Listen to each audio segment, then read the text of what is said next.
Good morning and welcome to today's edition of the Captain's Log. Today is Sunday, April 18th. It's 3 o'clock in the morning. I've just finished my route for the evening and I'm going to shut down here in this parking lot and go to sleep. Just want to give a couple of quick little updates and talk about something that I really had a good time with. As you know, I've been doing a lot of flight training and I've been working on my multi-engine rating. And last week, not this past Thursday, but the previous Thursday, I was scheduled to fly the twin-engine airplane into instrument meteorological conditions for the first time. Now that means in the clouds where you can't see anything. You got no um, reference to the outside horizon. All you have are your six basic instruments in the airplane. You have your airspeed indicator, your altimeter, which is like tells you your altitude, and your vertical speed indicator, and then you've got your turn coordinator, and then you've got um, your artificial horizon or your attitude indicator, depending on how you want. It's the same thing, just different name. And the directional gyro, or the DG, which is basically a gyroscopically controlled instrument that you match with your compass. So you have a magnetic compass in the airplane, and then you turn. It has a rotating card. You turn that to match the compass. Now, this particular airplane, it has a computerized. They call it a partial glass cockpit. And it has a horizontal situation indicator, so you don't have to manually adjust it. It has a separate device that it uses to orientate itself to north.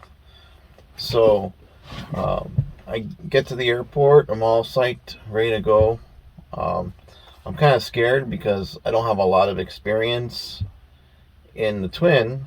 I'm not finished with my training yet, and I only have 10 total hours of simulated instrument time, which is you wear a device that covers up your eyes. Basically, all you can't see outside the airplane. Only thing you can see is the instrument panel. Kind of blocks everything else out. So, or you can wear things called foggles, which are kind of translucent, I guess. They're not transparent and they're not opaque, so I guess that's translucent. So they're kind of like fogged on the top and the sides, and has little things that stick up over your side, so it blocks off that peripheral vision. And then it has two clear spots at the bottom of the. I wish I would have brought them with me. So it's basically like a pair of glasses that go over your eyes, and only a small portion is clear that you can see through. So it blocks out the external environment, so all you can see is inside the airplane. And the instructor was kind of reluctant, and I understand why.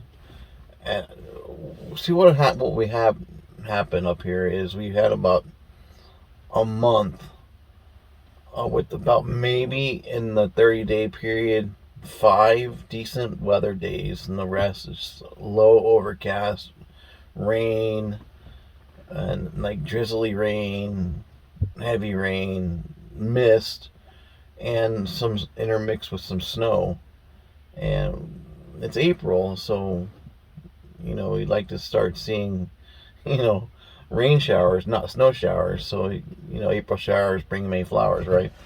So, um, he decides that we were going to go to a different airport because it'd be a lot more not peaceful, a lot less traffic, a lot quieter. So, we wouldn't be mixing with the other big airplanes going in and out of Minneapolis.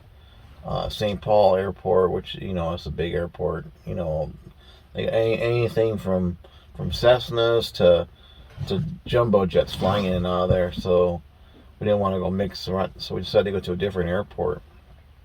But unfortunately, we didn't get to fly in the Duchess, which is disappointing. But I'm kind of glad it worked out the way it did.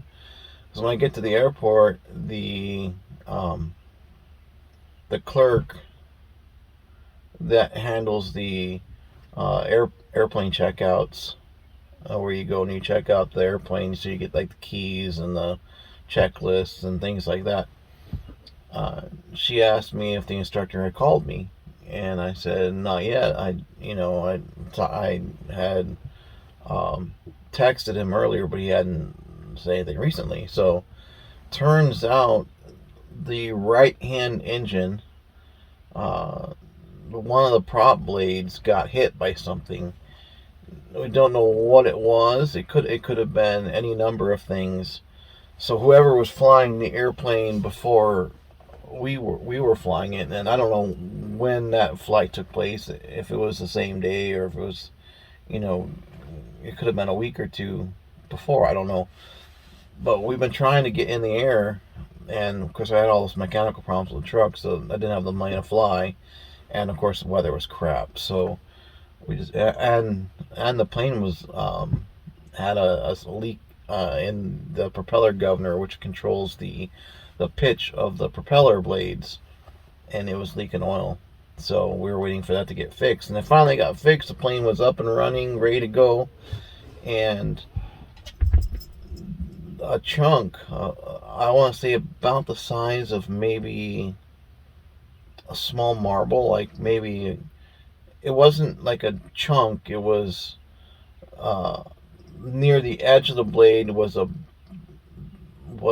a 1/4 inch in width, and then it kind of pointed into the props about another 1/4 inch. So it kind of looked like just a triangle chunk taken out of the propeller blade. Now I don't know if whoever was flying it, if they were taxiing behind another airplane that might have kicked something up, which is possible. You try to keep the airports surfaces as sterile as possible. I don't mean sterile like medically sterile, but I mean like sterile of objects, foreign object debris or FOD. So anything, screw, a rock, those kind of things can seriously damage an airplane. And we decided it wasn't safe to fly, obviously, but we still wanted to go fly because we've been grounded for so long because of the weather and the plane and all that. So we wound up taking a Cessna 172, which is basically a four-seat trainer airplane, which I have a lot, not necessarily that same airplane, but the airplane model I have a lot of time in, over 100+ hours in that airplane. So I'm very familiar with it, the way it handles and where all the switches and things are. So I know how to handle the airplane. So we decided to take that plane up, and we took off. Within maybe a minute or two after being in the air, we were in the clouds because it was only 500 feet above the ground. So the airport sits about 1,000 feet or so, maybe a little more, and the cloud layer was at 500 feet. So by 1,500 feet up sea level, we were in the clouds. And this is my first time ever flying an airplane into the clouds. I mean, I've flown simulator, but never for real. So the instructor took over the airplane for a minute and told me just to look out and, try and get a feel of, what the environment would be like. And we did that for, I don't know, 2 or 3 minutes. And then I took over the controls of the airplane. And then we flew over to a smaller airport, flew what's called an instrument landing system approach, or an ILS approach. And I mean, I kept the plane, laterally, on course pretty good, but I was having a hard time maintaining altitude because you're supposed to descend, and you know I was reluctant to descend. So I guess that's normal because you're flying and you're off the ground, and it's safe. But when you're flying in the clouds towards the ground, there's all kinds of things that stick up from the ground, like trees and power poles and towers and all these kind of things. So I was kind of reluctant to descend the airplane. So we flew what's called the missed approach, which we were planning to do anyway. And then we flew back to my home airport, and I flew 90% of the flight. He flew a little bit here and there, but he took over the approach into the home airport. So we were working as a team. So I was watching. I'm right in front of the instruments, so I got everything right in front of me, and he's sitting off to my side. So it's hard for him to accurately see what the instrument is saying from his vantage point. Not that he was out of control at all. I'm just saying that the angle he was viewing the instruments was a little askew. So we were kind of working as a team to keep the airplane, going where we wanted to go. And as soon as we were clear of the clouds, back into, and I wouldn't say clear skies, but we were below the cloud level. And I took over the airplane and I landed the airplane. So that was my very first time ever flying in instrument conditions. The full flight is available on my YouTube channel, so if you want to check it out, go right ahead. It's an hour and a half long, so if you want to, watch the first 10 minutes or so, and that'll get you off, get us off the ground into the clouds for a little bit, and then the last 20 minutes or so gets us into the approach and our landing, and of course our taxi back. Unless you really want to watch an hour and a half worth, should you probably cut out probably 80% of the video. Is just you can't see anything but clouds. Some of the shots are really nice because we were kind of flying in between clouds, so there's a cloud layer below us like a carpet, and a cloud layer above us like a ceiling. So we were kind of like flying through a tunnel. That's kind of neat. I couldn't really see it, because I was watching the instruments. You take your eyes off the instruments and you can get disoriented, and that could be a very bad thing, especially in the clouds. If you're in clear air and you get disoriented, all you gotta do is really look outside the airplane and look at the horizon. But when you're in the clouds, you don't have any horizon, so you can get into a bad situation very quickly. So you have to be paying attention. And so I think I did. If I were to give myself a grade for my level of training in that environment, I'd give myself a B minus, because I had a little bit of trouble here and there maintaining heading and altitude. So I was doing a lot of corrections, especially when we left the first airport. I kind of had a hard time keeping the airplane on the heading we were supposed to be on. So I would say for my level of training, I'd say B minus. I did all right. We survived. So that's my fun bit of news. Second piece of interesting information for me is that I didn't owe a lot of money in taxes, and I was really surprised. I thought because I didn't pay much in taxes. Because as an owner-operator, you pay your taxes quarterly, and you get a 1099 at the end of the year. So I paid zero taxes, which I guess would have been considered the third quarter, because I didn't start until the middle of the year as an owner-operator. So the third quarter, I didn't pay any taxes at all, federal or state. And then fourth quarter, I only had to pay I think it was somewhere in the neighborhood of $2,500, and I think $1,900 went to the feds, and $600 or so went to the state. So I took basically 25. Now I'm doing 30, but at the time I was only taking 25% of my pay, because they don't deduct taxes from my paycheck because I'm an independent contractor. So the only thing that gets deducted from my paycheck is if I buy fuel with the company fuel card that they gave me, or my insurance and things like that gets deducted automatically out of my paycheck. So I wound up having a lot of money that was earmarked for taxes that I didn't have to spend on taxes, because I only owed $2,400 for the year, not including the $2,500 I already paid in the fourth quarter. But so my annual taxes, I owed about $2,400, and then that was kind of about $1,400 of that was for the feds, and the rest, 1,000 or so, was for the um, state.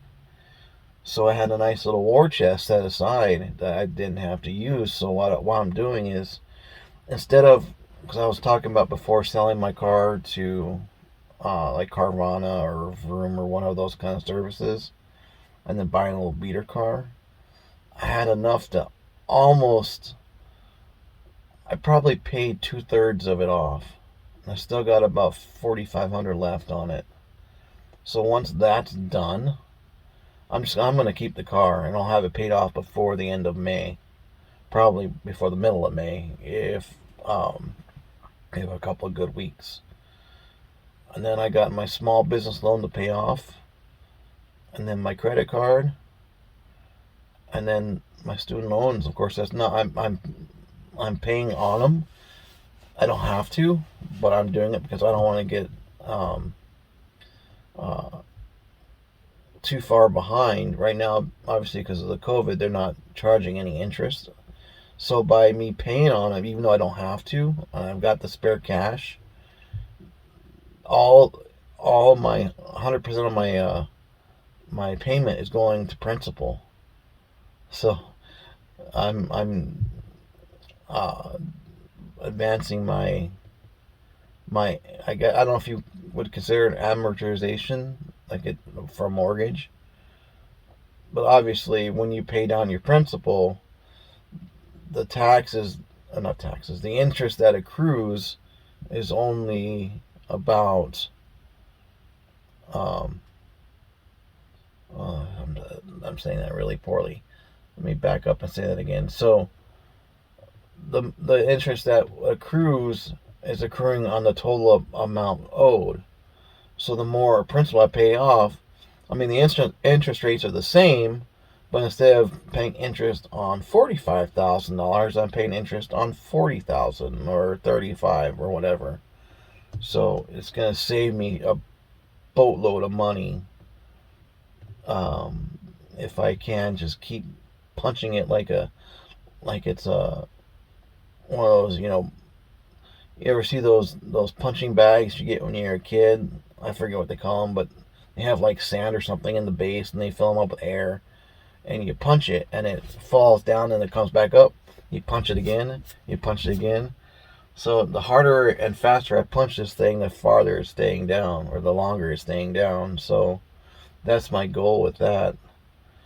And so, I decided I'm just going to keep the car, and that way I'm not buying into something that's going to fall apart in a month or two. My car's only got 73,000 miles on it. It's in great condition. It was a lease return, so I got it with low mileage, and I've maintained it, very rigorously. Anytime something goes wrong, I fix it right away, and I don't let it linger. Like, I had uh, a battery that I could have just, got a cheap battery at Walmart. Instead, I took it and got a decent battery, and, change all the oils and filters on schedule. Um, just basic routine maintenance, so it's in good condition. So I'm hoping that will be a good solid vehicle for a number of years to come. So that's what I'm going to do. I may in the future decide to buy another truck, but right now I'm just going to stick with the truck I have. It's running good right now, And as long as I put some money aside for maintenance every week, then hopefully that will keep any problems manageable. And so that's my business stuff. And the most fun thing I did this week is I earned my second stripe on my white belt. So I got either one or two more stripes to go, and then I can advance to gold belt. And that gets me one step closer to my goal. So we'll see how that goes. I hope everything works out great. I finally got the electrical done in my media room. I'm getting some plumbing stuff fixed at the house, and then I'm getting my flower beds and my yard and stuff all ready for spring. So I ordered a bunch of plants, some flowers and some shrubs, and I'm hoping that they arrive when I'm home, because they're being shipped via UPS from the supplier that I bought them from. Burpee is the supplier, the nursery. So I'm hoping that they ship them, because they don't ship them until they have a set schedule for my area. Because I'm in zone 4, like they call it hardiness zones based on temperature, and I'm in zone 4, which is like, I think, down to like 30 below. So plants that I'm buying that are perennials, which means they come back every year, are survivable down to 30 below. And then just to the north of me, about half an hour north, is zone 3, which is down to, I think, 40 below. So it's really hard finding plants that are hardy enough for central Minnesota and our winters. So I picked some plants out. So I'm hoping that when they come in, I'll actually be home, so they're not sitting on my my deck, or my I have like a ramp that goes up to the side door. It's like a wooden, nice little ramp that I think was put in because one or both of the people who owned the house before I owned it were elderly, so they put the ramp in so that'd be easier for them to get in and out of the house. I don't know if they were on a wheelchair or what, or a walker, but so I don't want that box of plants sitting on my deck when I'm not home, sitting there with no water or no light, because they're basically sitting in a box. So hopefully, I think they'll start shipping, I think, the 3rd of May, that week. So I'm hoping that they arrive either on a Thursday or a Friday or a Saturday. If I don't have time to plant them, at least I can open the box, and so they'll get some light, and then put some water on them, so they'll keep, for a couple of days. So we'll see how that goes. On that note, we'll call it a night. It's bedtime. Psycho wants to get fed. I want to go to sleep. And we'll see you on the next one. Thanks for watching the Captain's Log.